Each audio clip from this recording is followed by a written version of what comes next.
والصلاة والسلام على خير خلق محمد وعلى آله وصحبه أجمعين. أما بعد. السلام عليكم ورحمة الله تعالى وبركاته. Birodarlar, shu derazalarni hammasini ochib qo'ysak, havo kirishiga bir yaxshi sharoit bo'ladi. Agar eshiklarni ochib qo'ysak, kun isib qoldi.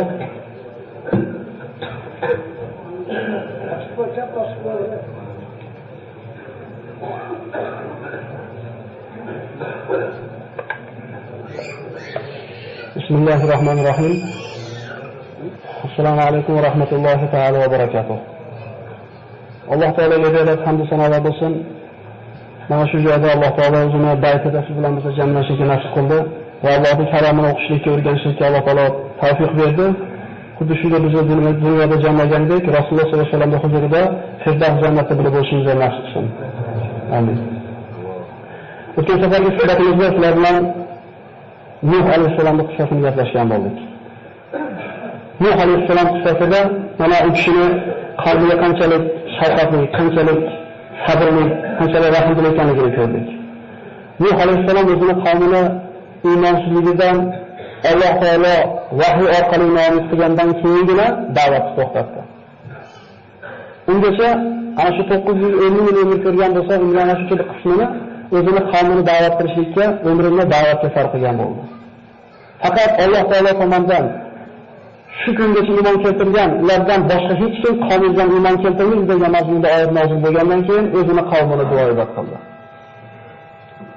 Nuh alayhisalom qissasini oladigan xulosalarimizdan biri shuki, Alloh taolo yaxshi ko'rgan bandasini albatta boy qilib qo'ymas ekan. Yoki albatta kambag'al qilib qo'ymas ekan. Ya'ni insonlarning tushunchasidagi yaxshi hayot bu albatta to'kin sochin farovon hayot, yomon hayot bu ana shu qo'lini qisqa bo'lishligi, rizqini kalta bo'lishligi emas ekan. Alloh taolo yaxshi ko'rgan bandasiga avvalambor iymon degan ne'matni beradi. Chunki siz bilan biz, ya'ni insonlar o'rganib qolgan o'lchov shuki, Alloh qaysi bandani yaxshi ko'rgan bo'lsa, zuvolasan katta qilib uzib qo'yadi degan tushunchamiz bor.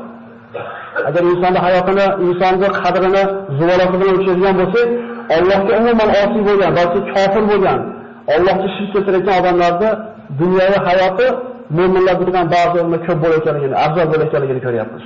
Demak, insonning qadri u dunyo matosi bilan o'lchanmas ekan. Insonning hayoti, insonning qadri Alloh taolo tomoniga bo'lgan ibodati, taqvosi bilan, iymoni bilan o'lchanadi. Inshaalloh bu yerda o'tirganlarda hammasining narxi baland. Chunki Alloh taolo la ilaha illalloh degan kalimani berdi va mana shu kalima asosida yashashlikka izn berdi.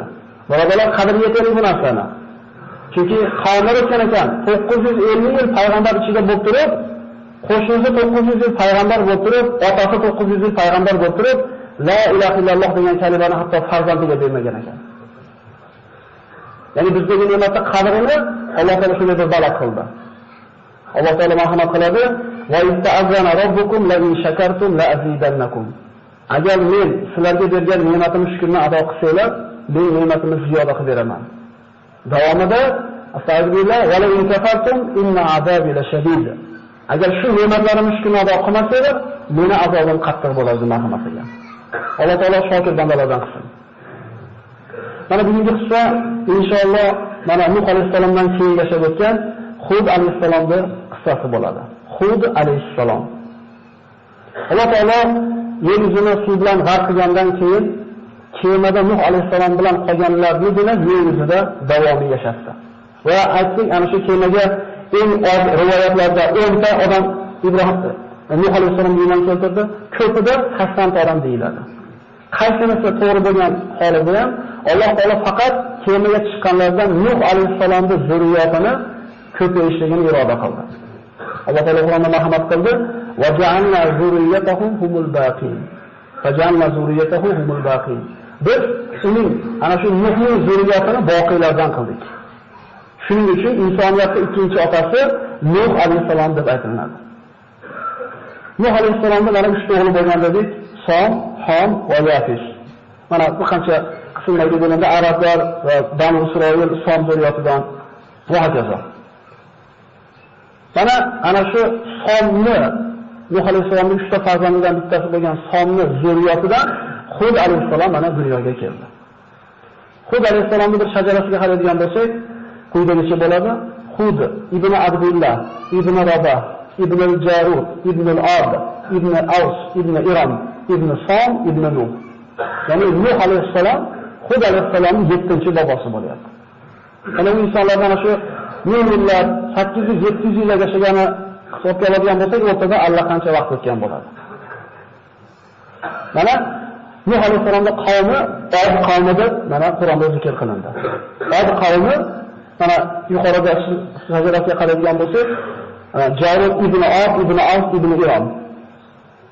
Hud alayhissalomning qavmi Od qavmi ham deyiladi va Irom ham deyiladi. Irom zatul aymad deydi Alloh taolo. Od qavmi Ahqof degan joyda yashagan. Shuning uchun Qur'onda ana shunday bir sura karimaning nomi Ahqof deb nomlanadi. Ahqof degan so'zning ma'nosi qumdan iborat tepalik, ya'ni qum tepalik degan ma'noda. Bu Od qavmi yashagan, maskan tutgan joy hozirgi kundagi Yamanda Ommon va Hadramaut oralaridagi dengizga tutashgan joy, ya'ni Shihr deb nomlanadi. Astagfirullah va zikr axa Adin iz anzara qawmahu bil ahqaf. Mana shu Qur'onda Od qavmining birodarini eslanglar, albatta o'zini qavmini ana shu Ahqofda ogohlantirgan edi. Od qavmi. Astagfirullah alam tara kayfa fa'ala rabbuka bi'ad irama zatil aymad allati lam yukhlaq mithluha fil bilad deydi Alloh taolo. Ya'ni ulardek qavm qaytib yaralmadi deydi. Tarixda yashayotgan qavmlar ichida Od qavmiga o'xshaganini Alloh taolo qaytib yaratmadi deb aytadi. Ularda nimasi boshqalardan oshiqcha deydi. Nimasi bilan bu boshqalarga o'xshamadi. Od qavmi uy qurishlikda, sanoatda nihoyatda mohir bo'lishgan. Ularning o'zi yashaydigan joylari chodirlarida, dengizda bo'lib yashaganligi uchun chodirda yashashar edi, lekin quvvat ko'pligidan, pulni ko'pligidan, bekarchilikni ko'pligidan tog'larning ustiga qasrlar qurishar edi. Ya'ni o'zi sohilda bo'lib yashashligiga qaramasdan, bu insonda pul yonga ketganligi, haddidan oshganligiga bir ishora. Ya'ni ba'zi bor-ku, biroq terisiga sig'may qo'yganligini ko'ramiz. Ya gapirayotgan gapidan yoki bosayotgan qadamidan haddidan oshayotganligi ko'rinadi. Bu ana shu haligi semizlikni qo'y ko'tarib deymiz-ku. Bu qavm ana shu semizlikni ko'tara olmay qolgan. Agar biz soddaroq aytadigan bo'lsak. Od qavmi sanoatda, ana shu ishlab chiqarishlikda, uy qurishligida taraqqiyotga erishgan qavmdir. Hattoki Od qavmini yetgan darajasini ba'zi bir rivoyatlarda bir muboraga endi albatta bu ko'chalaridagi g'ishlari bittasi kumush, bittasi oltin bo'lgan degan rivoyatlar ham bor ekan. Allohu a'lam. Ya'ni hozirgi kundagi 2 metrda pastda bo'lgan odamlarning g'ishini taxminan raqamini bilamiz. Endi shu bir 50 metr yoki 60 metr bo'lgan odamning g'ishini tasavvur qilaylik, shuni oltindan bo'lishini va butun mahallaning g'ishi kumush yoki oltindan bo'lgan faraz qilaylik. Alloh taolo jamiki ne'matlarni Od qavmiga in'om qiladi. Lekin Od qavmi shukr qilishganida Allohga osilik qiladi. Shahar ko'chalari nihoyatda keng bo'lgan. Allati lam yukhlaq mithluha fil bilad deyapti Alloh taolo. Ya'ni o'lkalarning ichida, xalqlarning ichida bunday qatib bo'lmagan edi. Od qavmi arablar edi. Od qavmi arab bo'lgan. Va Hud alayhissalomning ham millati arab bo'lgan. Arab tilida gapirishgan. Rasululloh sollallohu alayhi vasallam mana sahih hadislarda Abu Zar G'iforiga aytadi: "Minhum arba min al-arab. Hud va Solih va Shuayb va nabiyuka ya Abu Zar." Payg'ambarlardan to'rttasi arab bo'lgan deydilar. Ya'ni biz bilamiz, payg'ambarlar arablardan faqat bitta payg'ambar chiqqan deb bilamiz, shundaymi? Rasululloh sollallohu alayhi vasallam bu hadisda sahih hadis. To'rtta payg'ambar arab bo'lgan deydi. Hud, Solih, Shuayb va sizni payg'ambaringiz Abu Zar dedi. Mana shu o'rinda ozgina bir aniqlik qilib qo'yishimiz kerak bo'ladi. Ismoil alayhissalom mana payg'ambarimizni otasi hisoblanadigan bo'lsa, bobolaridan hisoblanadigan bo'lsa, arab bo'lgan emas. Kan'oniy bo'lgan. Lekin qayerdan payg'ambarimiz arab bo'lib qoldi? Ismoil alayhissalomgacha yashagan arablarda arab ariba deyiladi. Ya'ni boshqa xalqlarga aralashmagan toza arablar. Ismoil alayhissalomdan keyin arablar arab musta'riba deyiladi. Ya'ni boshqa xalqlar bilan aralashgan arablar deyiladi. Mana Ismoil alayhissalomning otasi Ibrohim alayhissalom Hojar ona bilan go'zallik paytida Makka ga tashlab ketadi. U paytda mana Makkada hech narsa bo'lmaydi, tarixni yaxshi bilamiz. Ka'batullohni o'rniga tashlab ketadi va Zamzam suvini Alloh taolo Hojar onaga mukofot qilib beradi. Mana eslatib, Ibrohim alayhisalom Hojar onani ana shu 50 yillik bolasi bilan tashlab ketayotganda, subhanalloh, Ibrohim alayhisalomning hayoti boshdan oxirigacha ibrat. Bekorga Abul Anbiyo emas. Payg'ambarlikka darajasi belgilanganda Muhammad alayhisalomdan keyingi o'rinda egallagan kishi bu Ibrohim alayhisalom bo'ladi. Ibrohim alayhisalomni Alloh taolo har xil imtihon bilan sinadi. O'zini qurbon qilganda, o'tkazganda hasbunalloh deb turaverdi. Oilani qurbon qaytanda shetilganda ko'rgan Ismoil alayhisalomni Makkaga borib tashlaganda labbayk deb javob berdi. 85 shetilganda ko'rgan bolasini. U 3 ta qizdan keyin bitta o'g'il yoki 4 ta o'g'ildan keyin bitta qiz emas. Ana shu o'g'lini so'y deganda ham labbayk deb javob berdi. Va Ibrohim allazi vaffa dedi Alloh taolo. Bu vafo qilgan Ibrohim edi deydi. Alloh qanaqa imtihon bergan bo'lsa Ibrohim alayhisalom labbayk deb javob qildi. Inna hada lahu al-bala'ul mubin deb oxirgi imtihonida. Bizni boshimizga har xil imtihon kelsa, boshimizga bir balo kelib qoldi, qiyinchilik kelib qoldi deb turib, o'zimizni o'lchog'imiz bilan katta musibat keldi deb o'ylaymiz. Lekin Ibrohim alayhisalomning o'g'lining so'ygan degan buyrug'ini Alloh taolo aytdi, bu ochiq balo edi deb Alloh aytgan baloligini. Lekin shu imtihondan o'tgan. Ana shu o'g'lini Makkaga tashlab ketganda onasi bilan mana Zamzam suvini Alloh taolo ularga mukofot qilib berdi. Eslaylik, Ibrohim alayhisalom o'g'lini xotini bilan tashlab ketayotganda Hojar ona orqasidan otib oldi. Ibrohim tashlab ketasizmi bu yerga dedi. Erini payg'ambarligini yaxshi biladi. Indamay Ibrohim alayhisalom ketaverdi. Tashlab ketasizmi 2 marta so'radi, 3-chi marta so'raganda, "Yo Allohning buyrug'imi bu?" Hojar ona shunday so'raganda, Ibrohim Halilulloh ha, Allohning buyrug'i dedi. Shu o'rinda Hojar ona erkaklarga ibrat beradigan so'zni aytadi. Unda biz qoldik deydi. Izan lan yuzayyan Alloh. Alloh bizni zoya qilmaydi, endi sharqqa qaytib ketadi. Payg'ambarda bu ayolan shunga loyiq. Mukofot qilib Alloh nima qildi? Zamzam suvini berdi. Ana shu Zamzam suvini o'tirganda mana Ismoil alayhisalomning arablarga aralashgan tarixi, arablarda asl vatani Yaman hisoblanadi. Yaman. Yamanda ana shu katta suv to'g'oni buzilib ketib, suv yo'q bo'lib qolganligi sababli bir qancha arab qabilalari Arab jazirasi bo'ylab suv qidirib yuradi. Hojar ona Ismoil alayhisalom bilan o'zini bola bilan ana shu Makkada Zamzamning suvini o'tirgan paytda Jurhum arab qabilalaridan Jurhum qabilasi kelib Hojar onadan izn so'rab mana shu joyda Makka shahri barpo bo'ladi. Mana arab qabilalari Ismoil alayhisalomga qadar mana Od qavmi, Samud, Jurhum, Umay, Madiyan, Qahton qabilalari. Bular aralashmagan, arida bo'lgan arablar. Ya'ni arablardan ham payg'ambar bo'lgan ekan. Bu sahih hadisda keladi. Ismoil alayhisalom mana shu Jurhum qabilasidan uylandi, shularga aralashdi, arablarning eng fasoqatli so'zlaydigan kishiga aylandi. Alloh taolo so'zladi. Muhammad alayhisalomning ana shu kalomdagi so'zdagi fasohati Ismoil alayhisalomdan hisoblanadi. Demak, Hud alayhisalomning millati nima ekan? Arab bo'lgan ekan. Minhum arba'a minal arab. Hud va Solih va Shuayb va nabiyyuka ya Abazar. Ulardan 4 ta arab bo'lgan payg'ambarlardan.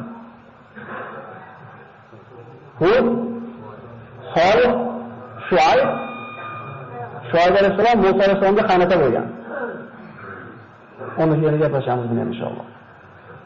To'g'ridan keyin insoniyat mana kemani to'xtagan joyi Turkiyaning shimol janubida Shom tomonda ko'paydi. Shu joydan Arab jazirasiga, Falastinga va boshqa joylarga yoyildi. Od qavmi jaziraning janubiga yetdi. Ana shu yerga borib yashashgan. Odamlarning hammasi Hud alayhisalomning zamonigacha tavhidda bo'lishgan. Mana Hud alayhisalomni Nuh alayhisalomga olib boradigan bo'lsa shajarasini. Ibn Abdullah, Ibn Rabah, Ibn Jarud, Ibn As, Ibn Iron, Ibn Som, Ibn Nuh. Ya'ni 7 ta 8 ta avlod almashyapti. O'rtacha 500 yildan berilandan 4000 yilga boradi. 4000 yil odamlar nimada bo'lgan? Tavhidda bo'lgan. Alloh taolo payg'ambarni qachon yuborgan? Zino qilganni yubormagan ekan. Aroq ko'payganni yubormagan ekan. Shirk ko'payganni yuboradi. Chunki bu gunohlar gunoh kabira shubhasiz, lekin Alloh xohlasa kechiradigan gunoh. Bir odamga benamoz bo'lishligi og'ir gunoh. Bir odamga harom tijorat qilayotganiga og'ir gunoh. Lekin shirk emas.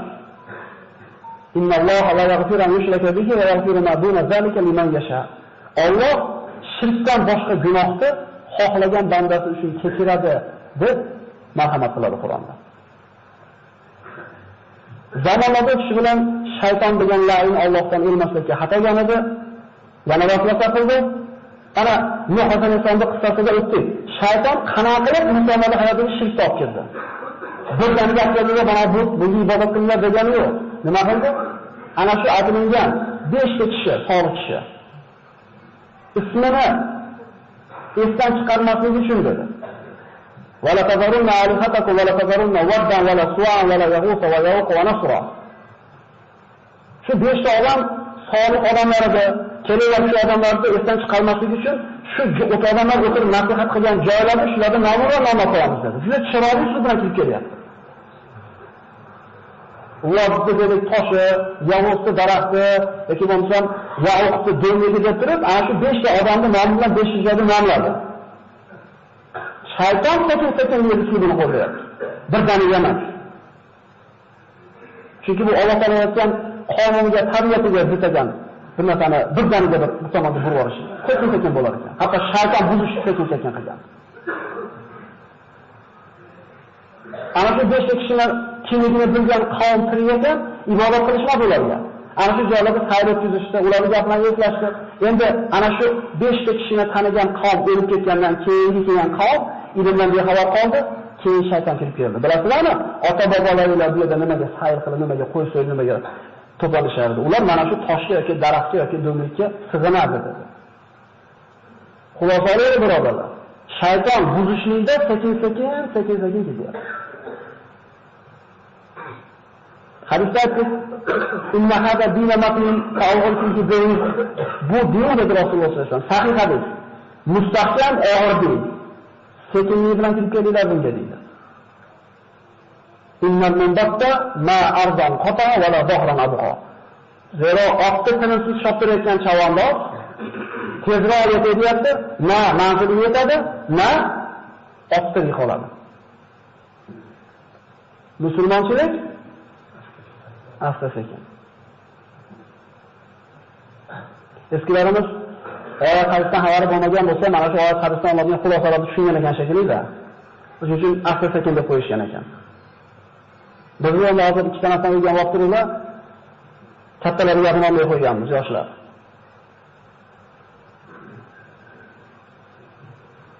Nuh alayhisolamdan keyin butlarga ibodat qilgan mana shu qavm Od qavmi bo'ldi.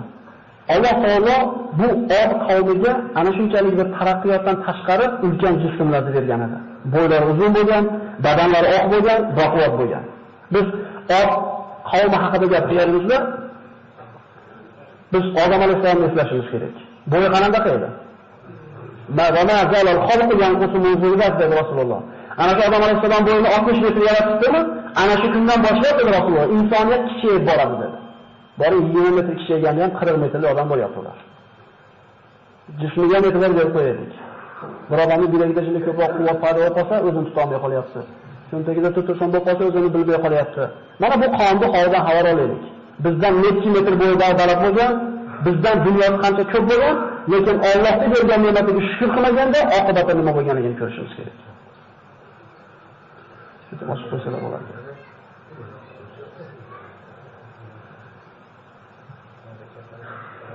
Haliga soqotganlar bo'lsa, o'tirib qo'yadi. Sabab maqta havo yetmay qolyapti.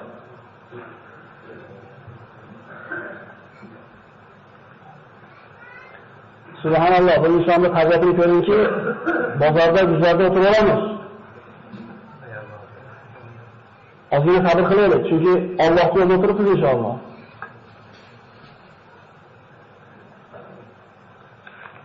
Alloh taolo Qur'onda Od qavmini Hud alayhisalom ogohlantirganligini zikr qiladi. Astagfirullah va zikru iz ja'alakum khulafa'a min ba'di qawmi Nuh va zadakum fil khalqi basta va zikru ala'a Allohi la'allakum tuflihun. Bu Hud alayhisalom o'zining qavmiga aytadi. Eslanglar, Alloh sizlarni Od qavmini Nuh qavmidan keyin, Nuhdan keyin yer yuziga hukmron qilgan edi. va sizlarni jisminglarni katta qilgan, sizlarni baquvvat qilgan edi. Allohning ne'matlarini eslamaysizlarmi? Shoyat najot topsanglar, shoyat omon qolsanglar. Od qavmi ana shu davrdagi odamlar ustidan hukmron qavm bo'lgan. Ularni taraqqiyotdan yetganligini Alloh taolo mana Hud alayhisolamning tili bilan tasvirlaydi. Atabununa bi kulli ri'in ayatan ta'basun va tattakhiduna masaniya la'allakum takhludun. Har bitta dengizga, har bitta baland joyga bekorchilikdan bir oyat qoldira olasizlarmi? Ya'ni qura olasizlarmi kerak bo'lmagan uylarni? Ya masoniyalarda orasizlar, xuddi o'lmaydigandaqa. Masoniya deganda bu ishlab chiqarish korxonasida ham shunga ham ta'sir qilingan ekan va fandan ham tarjima qilingan ekan, tarix qilingan ekan bunga. Abu Dardo roziyallohu anhu Hindga vali bo'lib kelganda mana shu nasihatni qiladi-da. Uyalaysizlarmi deydi. Ilm ko'tarilib ketyapti, o'qolmaysizlar deydi. Bu sahobalar Abu Dardo shu nasihat qilyapti. Sizlardan burungilar sizlardan ko'proq to'plagan edi. Sizlardan ko'proq narsani orzu qilishgan edi. Sizlardan ko'proq qurgan edi. Lekin orzulari g'ururga aylandi, to'plaganlari ziyonga aylandi, qurganliklari o'zlariga qabrga aylandi. Haqiqiy davlatda ulamolar 3 ga bo'lar ekan. 3 ta davlat bor ekan. Boylik. Rasuli boylik kerak bo'ladigan bo'lsa, hayotdagi boylik ekan, o'g'illardagi boylik ekan va qiyomatdagi boylik ekan. Mana bu qonun o'tganiga qancha yil o'tganligini Alloh biladi. Lekin biz Alloh Qur'onda zikr qilganligi uchun yashayapmiz. Agar Alloh zikr qilmaganda bularni borligini bilmasa deyam. U puli bilan, u quvvati borligi bilan biroyslanayaptilar. Hayotdagi boylik ulamolar aytadi. Allohning toati bilan yashagan odam haqiqiy boy odam. Uni samarasi, o'layotgandagi boyligi la ilaha illalloh bilan o'lishligi. Va mana shu kalamaning samarasi qiyomatda noma'lum amalni o'ng qo'lda olishligi. Alloh ham shuni nasib qilgan bo'lsa.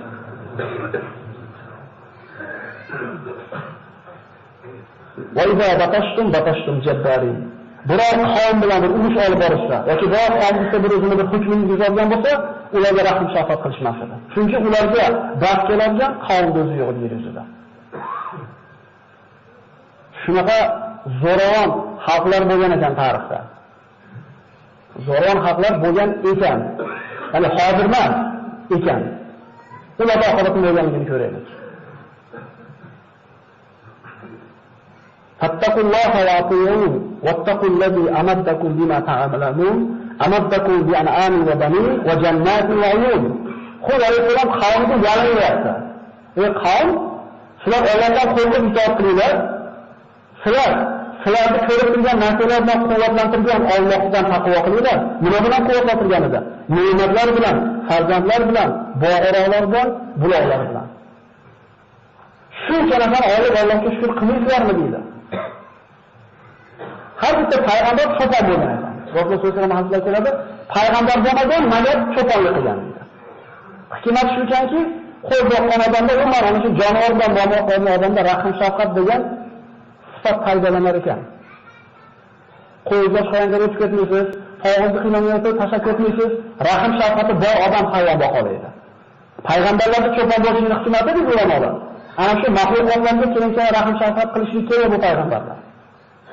Shuning uchun uyimizda bir ozgina bir jonivorni bo'lishligi, bolalarimizga rahim shafqat degan sifatni tarbiya qilishimizga ko'maklashadigan vosita hisoblanadi. Ne'mat, taraqqiyotda barcha sabablar ularga berilgan edi. Suv, bog'roq, farzandlar, mol-mulk, kuch-quvvat, jism, korxonalar. Ya'ni bir inson bolasi olishi mumkin bo'lgan, bir xalq ega bo'lishi mumkin bo'lgan hamma ne'mat bo'lgan ularda.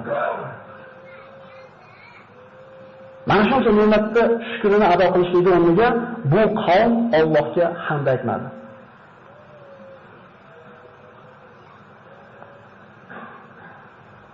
Bizga berilgan narsa shu bergan narsani in'om qilgan zotdan to'sib qo'ymaslik kerak. Shuni tushunishimiz kerak. Dadamiz bola topib beruvdi, bola topni amal qilib, dadamizni to'q qilmay qo'ydik. Nima qiladi dadamiz? Topib qo'yadimi? Haq bo'ladimi topib qo'yganda, bizga berilgan ne'mat shu ne'matni bergan zotdan to'sib qo'ygan bo'lsa, bu bizning ziyonimizga berilgan ne'mat bo'ldi. Az bo'lib yetgan narsa ko'p bo'lib mashruh qilib qo'ygan narsadan afzal deyiladi. ko'p bo'lib Allohdan to'sib qo'ygan davlatdan ko'ra ozroq bo'lgan yetib Allohni eslatgan afzal. Bir insonda hayotda bir kamchiligi bo'lishligi bu bandani kamchiligi emas, minusi emas, plusi. Sababi shu kamchiligiga kimdan so'raysiz? Katalik bo'lsa Alloh ismini tashqarin muhkamaganda. Yetishmovchilik bo'lganda Alloh ismini endi katalan bo'lmasa, kamchiligingizdan bo'lmasa Alloh deyishlikka hozir bo'lyapti nazaringizda. Alhamdulillah. Demak, ancha hayotdan shikoyat qilmasdan, minglamasdan yashashni o'rganaylik, birodarlar. Rasululloh sollallohu alayhi vasallam bir odam keldi, "Ya Rasululloh, duo qiling, men ham odamlarga o'xshab yashay, men ham jichcha yo'q-yo'q boy bo'lib yashay" dedi. Rasululloh nima dedi? "Seni shu kambag'al bo'lib yashaganing yaxshi seni" dedi.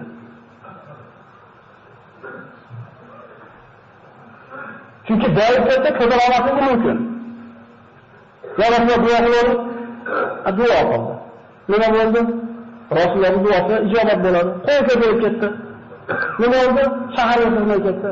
Barakat bu Rasululloh duosi. Nima bo'ldi? Zakatga Rasululloh odam jo'natganda zakatni ham bermay qo'ydi. Ko'tara olmay qoldi. Shu odamga kambag'al bo'lgan yaxshimidi yoki boyib ketgan yaxshi bo'ldimi? Hatto Rasululloh sollallohu alayhi vasallamdan keyin Hazrat Abu Bakr va Umarlar ham Rasululloh olmagan zakatni olmaymiz deb zakatini ham berolmagan. Savol: qani shu odam? Hozir. Qani shu qo'ylari? Va sabr qilib vojib bo'lib yashagan dedi odam ham qani? Ibrat olaylik. Ibrat olaylik. Demak, insonni qaysi hayoti holati yaxshi? Hamma zo'r bo'lgan yaxshimi yoki kamchiligi bo'lgan yaxshimi degan savol bo'lsa, javob shunaqa ekanki, Alloh ko'rsatgan bo'lsa, sizga kambag'alligingiz yaxshi. Yo'q, agar sizni qo'lingizda bir davlat bo'lishiga Alloh eslatib, kambag'allik Allohdan to'sib qo'ysangiz, shunday bo'lishi yaxshi. Hadis qilishga keladi. Bandalarim bor deydi Alloh. Sog'likdan eslaydi, kasallikdan eslamay qo'yadi. Emasmi? Bandalarim bor. Boylikdan meni eslaydi, kambag'allikdan eslaydi. Va aksi. Biz birovimiz, ana shu to'rt odamni qatnashimiz. Lekin bitta narsani ana bilamizki, Allohga qo'yapmizmi shukurimizda. Besh namoz ibodatni qilibmizmi? Haromdan qilyapmizmi? degan eng shirin hayotimiz ekan. Lekin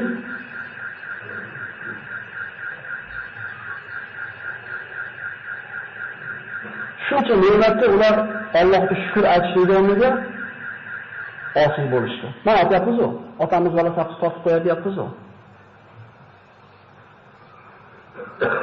Astagfirullah. Fa amma 'adun fastakbaru fil ardi bighayri al-haqq wa qalu man ashadda minna quwwa, ashaddu minna quwwa. Shu darajaga yetdiki, ularning peshonasiga biror chiqa olmay qoldi. Ularga ro'parasida daf qilolmay qoldi. Dunyoda shunaqa ko'payib ketdiki, quturib ketishib aytdiki, kim bizdan quvvatli ko'proq? Alloh taoladan bu nima bo'ldi bu? Alloh taolaga chaqiruvmi bu? Kim quvvati bizdan ko'ra ko'proq deydi.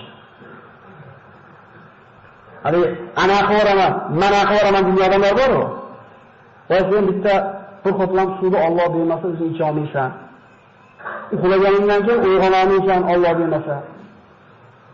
Sen shu bir zaif bandasan. Lekin da'vo qilasan.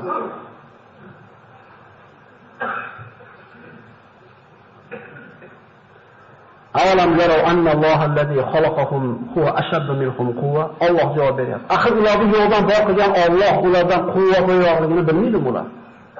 Har bitta odamda u ilmdor bo'lsin, xoh u boy bo'lsin, xoh u polvon bo'lsin, amaldor bo'lsin, undan ko'ra balandroq bir zot borligi esdan chiqib qolsa, uni tug'yonga ketar ekan. Albatta nima bo'lish kerak ekan? Patolog bo'lish kerak ekan ustida. Ustida o'zidan ko'ra ulug'roq bir zotni ko'rish kerak ekan inson. Pastda ular sapda chalaverganda, u to'ydagilarda oyog'idan suzib ketib qoladi. Fir'avn qilgan o'zini qavmi hisoblanadi birodarlar. Chunki nima desa xo'p deyishavergan, nima desa xo'p oq nima dedi? Ana robbukumul a'la. Men sizlarni oliy xudoylarman, ilohiylarman deb oldi. O'sha uchun bir akamiz boyroq yoki bir otamiz haddidan oshib tug'ilgan ketayotgan bo'lsa, ana shu farzandlari, ukalari nima qilayotgan bo'ladi unga? G'o'zatay tashlayotgan bo'ladi tandirga. Allohga kofir bo'lgandan keyin Alloh Hud alayhisalomni yubordi va ne'mat ziyoda bo'lgan sari qavm kofir bo'laverdi. Alloh taolo Qur'onda mana marhamat qiladi. Astagfirullah.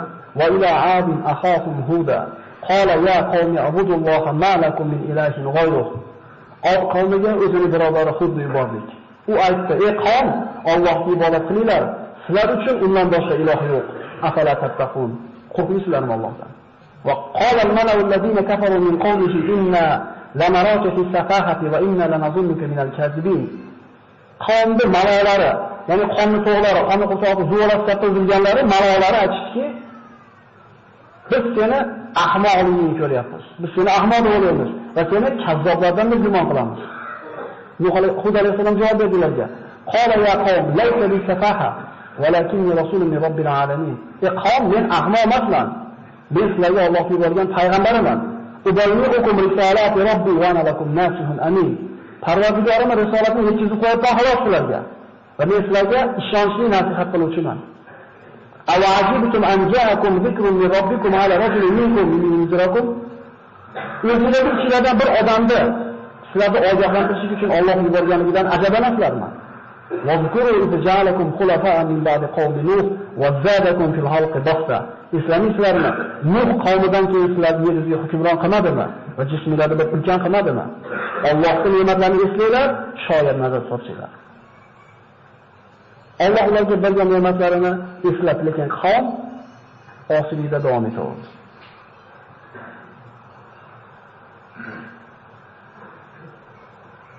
وَإِلَى عَادٍ أَخَاهُمْ هُودًا قَالَ يَا قَوْمِ اعْبُدُوا اللَّهَ مَا لَكُم مِّن إِلَٰهٍ غَيْرُهُ إِنْ أَنتُمْ إِلَّا مُفْتَرُونَ يَا قَوْمِ لَا أَسْأَلُكُمْ عَلَيْهِ أَجْرًا إِنْ أَجْرِيَ إِلَّا عَلَى الَّذِي فَطَرَنِي أَفَلَا تَعْقِلُونَ. Ey qavm, bu qilayotgan ishing uchun sizlardan mukofot so'rayotganim yo'q. Mening mukofotim meni yo'qdan bor qilgan Robbil alaminning zimmasida. Axir aqlingiz yuzmaysizlarmi? Ya'ni meni bu gapirgan gapimdan menga foyda bo'lsa, sizlardan haq so'ramasmidim? Mukofotni Allohdan kutyapman-ku, xolisman deyapti bu yerda. Davomiga quloq solamiz. Va ya qawmi istaghfiru robbakum thumma tubu ilayhi yursilis samaa alaykum midrara va yazidkum quwwatan ila quwwatikum ala tatawallaw mujrimin. Sadaqallohul azim. Ey qavm, sizlar Allohga istig'for aytib, so'ngra unga tavba qilinglar-da, ustingizlarga yomg'irli bulutni jo'natadi va quvvatingizga quvvat qo'shadi. Shu yerga e'tibor beraylik. Biz quvvatni ovqatdan istaymiz, biz quvvatni doridan istaymiz, biz quvvatni uyqudan istaymiz. Shundaymi? Biz uchun quvvatni boshqa manbasi yo'q. Yedish yurganda yurish xohlaymiz. Chunki ko'proq yaxshiroq ishlaysan. Ko'proq baquvvat bo'lasan. Alloh taolo unga aytdi, quvvatning manbasi qadaligini. Taqvo qilinglar, quvvatingizlarga nima qiladi? Eskilarni ko'targan ketmonni ko'tarish olmaydi biz. Ular baquvvat bo'lgan ekan. Sabab bizga o'sha bir mehr bermagan ekan. Allohdan qo'rqib yashagan ekan. Eslaydi ota-bobolarimiz. Allohga bergan kunga rozi bo'lgan ular. Birovga da'vat aytmagan aytgan shikoyat qilib. Ibodatni beshar qilgan, ana shu dinga qattiq siqilgan dardan ibodat qilgan, nima qo'yadi? Ro'zada bir yegan hech narsa yo'q, ketmonni arada sudini berib turib og'zini ochib qo'yib ketavergan deydi. Aqling bovar qilmaydi. Bizning aqlimiz bovar qilmaydi. Alloh aytdi, ular nimaga baquvvat bo'lganligini. Nima sabab bo'lyapti? Hozirgi yoshlar avvalgilarda emas. Hozirgilar zaif, avvalgilar o'zi insonni ishga ketish haq ekan. Endi Allohdan uzoqlashgan taraf Allohdan quvvati.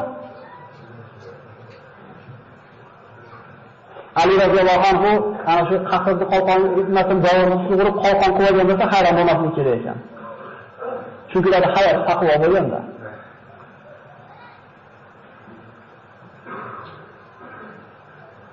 Mana shu o'rinda mana taqvoda aytyapmiz, taqvoga ulamolar qancha bir ta'riflar berishganda shuna bittasini ko'rib chiqamiz inshaalloh. Imom Faqih rahimahulloh aytadi, Allohdan qo'rqayotganligingizni, taqvo qilayotganligingizni 7 ta alomati bor. Diqqat qiling. Shu 7 ta alomat bo'lsa, bir inson Allohdan qo'rqayotganligi, unda taqvo borligining bir alomati ekan.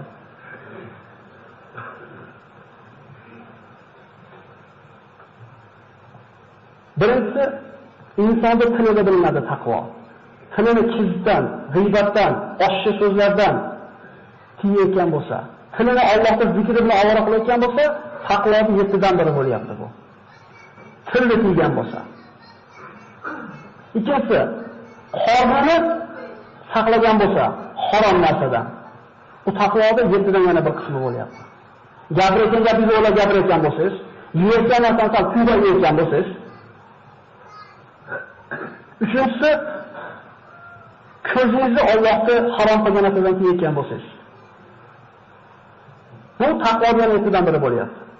To'rtinchisi, qo'lini ishla Allohdan qo'rqadigan bo'lsa, haromga uzatmasdan halolga uzatayotgan bo'lsa. Ehtimol bu o'tirganlarda 7 ham bordir. Shu yerda gunoh qilamiz. Ehtimol ba'zisi bor, ba'zisi yo'q. Agar yo'q bo'lsa, harakat qilaylik bor qilishga. Namoz o'qiganingizdan keyin tilingiz og'zini elanib qoladi qing'ir gaplardan.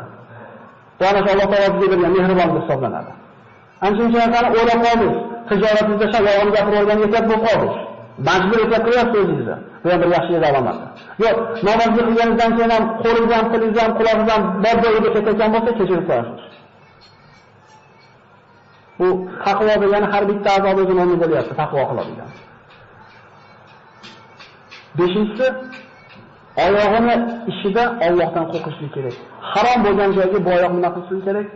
Yurmaslik kerak. Aslida ayyamma nahtimu ala afwahihim va tukallimuna aydiyahum bima kanu yaksibun. Bu qiyomat kunida og'izlarga muhr urib, oyoq qo'llarini gapirtirib qo'yamiz deb Alloh taolo. Insonni bir gunoh qilganligiga guvoh kerak ekan.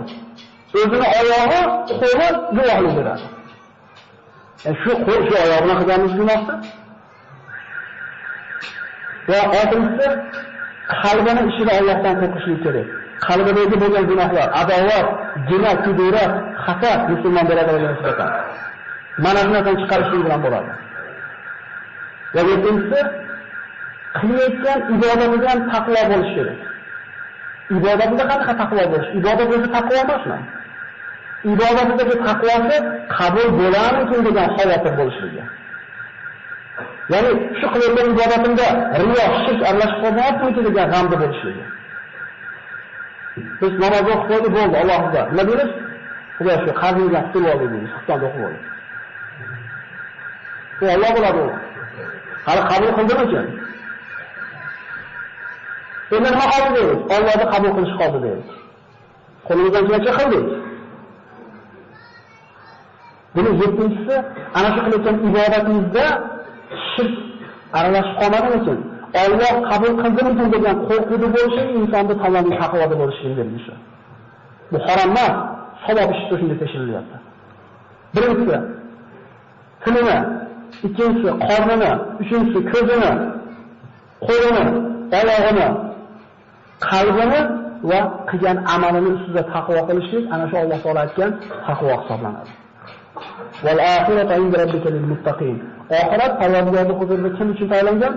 Taqvodorlar uchun. Inna ma taqabbalallohu minal muttaqin. Alloh faqat taqvodorlardan qabul qilaman degan amalda. Sizga tushunadi, namoz o'qiganimizda nima deyapti? Taqvo qilganlikka deyilyapti.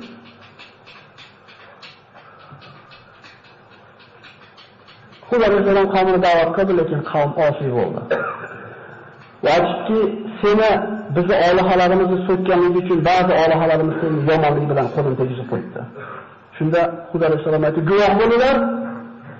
Va men ham guvohman, Alloh guvoh, men sizlarga qilayotgan shirklardan pokman dedi. وقال الملأ من قومه الذين كفروا وكذبوا بلقاء الآخرة أترفناهم في الحياة الدنيا ما هذا إلا بشر مثلكم يأكل مما تأكلون منه ويشرب مما تشربون.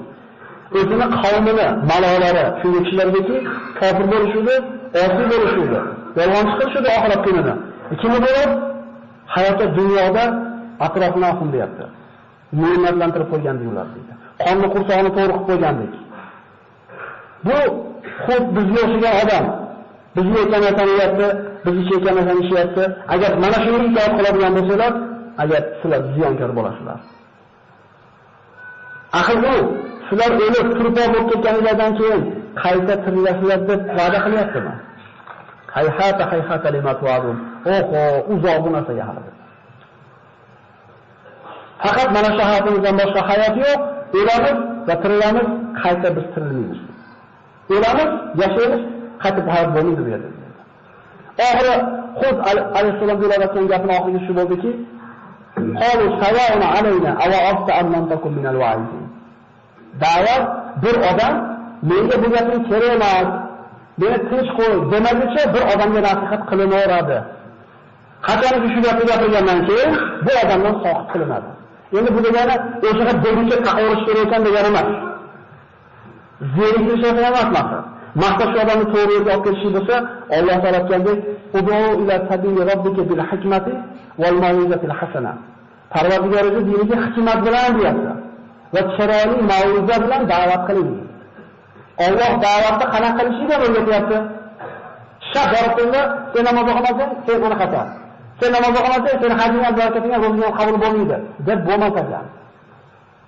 Chunki haj alohida ibodat, ro'za alohida ibodat, namoz alohida ibodat. Chunki hikmat bilan deyapti Alloh taolo, birodarlar, shunga e'tibor beraylik. Hikmat bilan. Qatib qolgan mavzuni edishlik oson bo'lmaydi. Unga vaqt kerak bo'ladi, sabr kerak bo'ladi, hikmat kerak bo'ladi. Ras maqsad shu mavzuni edish bo'ladigan bo'lsa, nima kerak? Sindirib qo'yish osonroq undan ko'ra. Sindirib qo'ymaydi.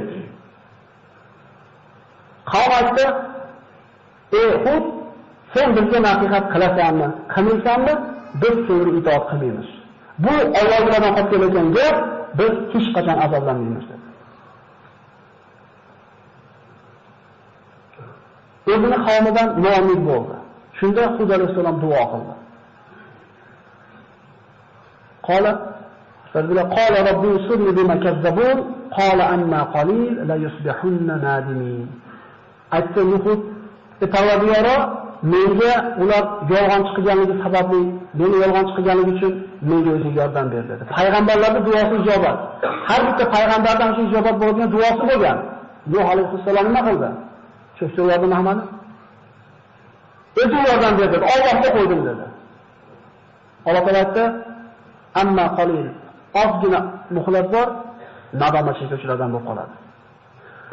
Ot qavmini Alloh taolo bu ulug' payg'ambarini yolg'on chiqargan uchun qanday azobladi? Tarixda misli ko'rilmagan shamol bilan azobladi. Wala ya'lam junud robbika illa hu. Alloh taolo marhamat qiladi. Robbini qanaqa qo'shini borligini faqat o'zi biladi. Shunday emasmi? Biz ichayotgan shu bir jonimizga rohat bo'lgan suv biz uchun azal bo'lishi mumkinmi? Biz uchun joy yumshoq bo'lib ko'zimizga chiroyli ziynat bo'lib ko'ringan mashinamiz bizga dushman bo'lishi mumkinmi? Bizni qiynalashdan ustida olib yurgan yer qiynalashdan olib ketyapmiz akalar. Biz ustimizga yog'ayotgan yomg'ir ozgina ko'payib ketsa nima bo'lishini yaxshi bilamiz-ku. Nimaga Alloh iltijo qilmaydi? Odamlar. Ot qavmini Alloh balolamoqchi bo'ldi va bu qavmga yomg'irni to'xtatib qo'ydi. Quloqchilik boshlandi. Ekin-tikin, meva-cheva, qo'y-qo'zi hayvonlar hammasi o'ldi. Yomg'ir kutishni boshlashdi. Kunlardan birida Alloh taolo mana shu qavmni vayron qilishligi bo'ladigan kunda uzoqdan bir qora bulut ko'rindi. Ular xursand bo'lishdi. Mana uzoq kutilgan yomg'ir keladi dedi. فلما رأوه عارضا مستقبل أوديتهم قالوا هذا عارض ممطرنا بل هو ما استعجلتم به ريح فيها عذاب أليم. Qachonki ularga ko'rinib kelgan paytda aytishdi, ana kelyapti. Mana shu narsa bizga yomg'ir yog'diradi deganda Alloh aytibdi. Balki bu narsa sizlar shoshiltirgan azobdir, bunda alamli azob bor sizlarga. Tudammiru kullu shay'in bi amri robbiha fasbahu la yura illa masakinuhum kazalika najzi qawmal mujrimin. Parvardigorning buyrug'i bilan har bitta narsani bayron qiladi bu shamol. Va o'zlarining maskanlardan boshqa narsani uyga qochishdan boshqa narsani yarashmay qoldi, bilmay qoldi. Mujrim bo'lgan qavmni mana shunday balolaymiz. Bu shamol ularning o'zlarini, uylarini, ekinlarini, hayvonlarini hammasini bayron qildi. Bu sifat, bu shamolning sifatini Alloh aytadi: "Va fi 'adin idza arsalna 'alayhim ar-riha al-aqim ma tazaru min shay'in atat 'alayhi illa ja'alathu karramin." Bu shamol shunday bo'ldiki, nima bor bo'lsa, ja'alathu karramin. Raminda kul yoki turpoq aytiladi. Kul qilib turpoq qilib chashib tashadi. Nima deyishadi bular? bizdan ko'ra kuchi borroq, biznikidan ko'ra kuchi ko'proq kim deb turib, o'zlaricha haddan oshgan bo'ladi. Alloh aytdi, ahli ularni o'rdan bor qilgan Parvardigor ulardan kuchliroq ekanligini bilishaydimi? Ana shu Allohni esdan chiqarib qo'yganligini boshlanar ekan bu narsa.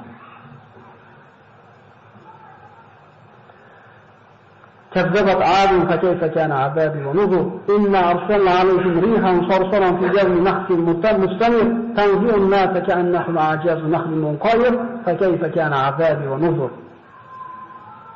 Orqaga payg'ambarning yolg'on chiqildi. Meni ogohlantirishim, meni azobim qanday bo'ldi deb Alloh. Albatta biz ularga sorsor shamolini nafsi yomonligi davomli bo'lgan kun yubordik. Insonlarni xuddi tomiridan uzilgan xurmo daraxtidek sug'urib ketardi dedi. Bu shu qadar bo'ron bo'ldiki, odamlar xuddi ana shu sug'urib olingan xurmo daraxtiga o'xshab qolishdi. Ularning jismlarini imkonligiga qaramasdan shamol shuni ko'taradi-da, havoda bir aramni yerga bir urganda atarab chiqib ketaradi. Kallasi uzilib ketar, chashilib ketaradi. Alloh taoloning qudratini oldida 200 metr bo'lganda ham bo'yi. Qo'lidagi Qur'on sahifasi osmonga chiqqan bo'lganda ham Alloh taoloning huzurida bu narsaga arzimaydi. Shu gapimiz wala ya'lam junuda robbika illa hu. Parvardigoringning qanaqa qo'shini borligini faqat o'zi biladi. Mana bir kun bo'ldi, shamol bo'ldi. Mana kecha yomg'ir yog'di. Qanchalik ojizligimizni, qanchalik noto'g'riligimizni tushunsak bo'ladi. La ilaha illalloh, la havla va la quvvata illa billah degan boshqa narsa yaramay qoldik. Endi emasmi? Yer qilmagan holimizni mana bu o'ylaydi-da. Yuragimiz to'xtab qoladi.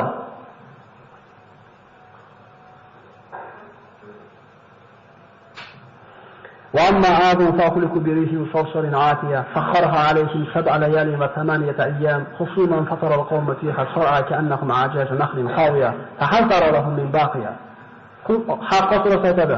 Bu shamol 1 soat bo'lmadi, 2 soat bo'lmadi. 7 layali va 8 ayyam. 7 kecha 8 kunduz o'tdi bu shamol. Kechagina bo'yida kechagina qattiq 2 soat yoqsa nima bo'lardi? 1 hafta yoqsa nima bo'lardi? Bu shamol birodarlar. Odamni ko'tarib yerga urganda, uylarni qo'rqitib tashlagan shamol 7 kecha 8 kunduz esdi. Fahal taralahum min baqiya deb qo'ydi. Biror narsa qoldi ulardan o'zi. Ya'ni bir qiziqarli joyi shuki, shu balo kelgan paytda Hud alayhissalom va mu'minlar bir uyda o'tirishgan edi. Shamol unini pachaqladi, bunini pachaqladi, Hud alayhissalomga tegani yo'q. Ya'ni Alloh taoloning buyrug'i bilan buzgan edi bu shamol. Bu gap qo'yib ketgani yo'q. Hudni o'zi bilan birga bo'lgan kimsalarni biz o'zimizning rahmatimiz bilan qutqarib qoldik va yolg'onchi bo'lgan, biz oyatlarimizni inkor qilganlarda oxirini kesdi Alloh taolo. Mana allati lam yuxlaq mithluha fil bilad ya Alloh taolo. O'lkalarning ichida, xalqlar ichida bunaqa qaytib yaralmadi deb Alloh taolo. Mana shuni yo'qib tashladi. Oz qonidan keyin ulamolar aytadi, bunaqa ulkan jismli odamlar yaralmagan ekan, kichish tezlashib ketgan ekan. Xulosa olaylik. Alloh taolo ne'matni beraverar ekan. Shukr qilsa ziyoda qilaman der ekan, inson haddidan oshgan paytda Alloh taolo shunday balosini azobini berib qo'yadi. Bizda ne'mat bormi? Bor. Biz shukr qilyapmizmi? Shukr qilishligimiz ham birodarlar, Alloh tavfiq bersa bo'ladi. Shukr qilishlikni ham Alloh loyiq qilgan bandasiga beradi bu narsa. Men tilim bilan aytgani bo'ldi emas. Allohdan shukr qiladigan bandalardan qilishni so'raydi. Payg'ambarlar so'ragan, meni shokir bandalaringdan qilgin deb. Alloh taolo ne'matini shukr qilganlardan qilgan bo'lsin. Oz qavmning intihosi shu bo'ldi. Mo'minlar mana shu vayron bo'lgan xalqdan keyin shu yerda bir muddat yashashdi. Hud alayhissalom vafot etdi va Hadramautga ko'mildi. Tarixda shunday xalqlar bo'lgan ekan. Biz bizdagi iymon degan ne'matni qadrini bilish uchun tarixni bilmas ekanmiz, bugungi kunimizni qadriga yetmaymiz. Inshaalloh keyingi suhbatimizda Solih alayhissalomning qissasini gaplashamiz. Qavmlar o'zlari talab qilgan mo'jiza, o'zlari talab qilgan, o'zlari xohlagan sifatga ega bo'lgan mo'jizani so'rab turgan paytda Alloh berganda ham iymon keltirmadi qavmlar. Balki so'yib deb qo'yishdi bu mo'jizani. Inshaalloh Alloh subhanahu va taolo mana aytilgan mo'jizalarga amal qilishni hammamizga nasib qilgan bo'lsin. va qilayotgan amallarimizga Alloh taolo bir ixlos bersin. Chunki ixlos bo'lmasa, amallarga Alloh taolo qarab qo'ymaydi. Bismillahirrohmanirrohim. Subhanakallahumma bihamdik nashhadu an la ilaha illa anta nastaghfiruka wa natubu ilayk. Bismillahirrohmanirrohim. Wal 'asr innal insana lafi khusr illa alladhina amanu wa 'amilus solihati wa tawassaw bil haqqi wa tawassaw bis sabr. Allahumma inna na'udhu bika min an nushrika bika shay'an na'lamuhu wa nastaghfiruka lima la na'lamuhu innaka anta 'allamul ghuyub. Hasbunallahu wa ni'mal wakeel, ni'mal mawla wa ni'man nasir. وصلى الله تعالى على خير خلقه محمد وعليه وصحبه أجمعين. برحمتك يا أرحم الراحمين.